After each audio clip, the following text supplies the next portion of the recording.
सुनिए एक सच्ची कथा जो बताती है कि कर्म किसी को माफ नहीं करता।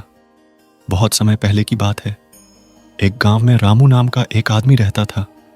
देखने में बड़ा सीधा साधा, मंदिर जाने वाला, साधु संतों की सेवा करने वाला, लेकिन उसके अंदर घमंड भरा था और जुबान बहुत कड़वी थी।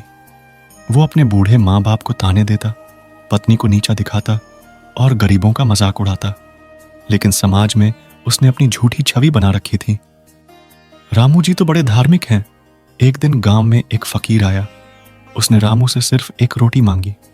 रामू बोला, भाग यहां से, कामचोर कहीं का, भीख मांगने आया है। फकीर हंसा नहीं, बस एक वाक्य बोला, जो बोएगा वही काटेगा, कर्म किसी को माफ नहीं करता। समय बीतता गया। रामू का कारोबार डूब गया। माँ बाप चल बसे। पत्नी ने साथ छोड़ दिया। रामू तन्हा, बीमार, लाचार हो गया।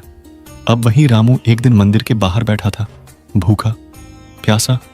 तभी एक बच्चा आया, रोटी दे गया और बोला, दादी कहती है भूखे को रोटी देना पुण्य होता है, कोई फकीर कभी भूखा ना लौटे।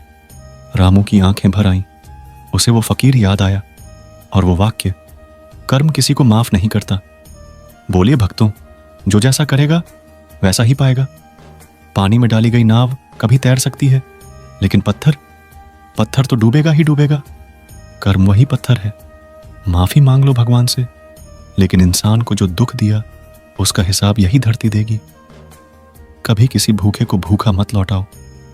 कभी किसी अपने को अपनेपन से वंचित मत करो, क्योंकि जो बीज हम बोते हैं वो फल बनकर हमारे ही जीवन में लौटता है। कर्म का लेखा जोखा कभी गलती नहीं करता। कर्म किसी को माफ नहीं करता।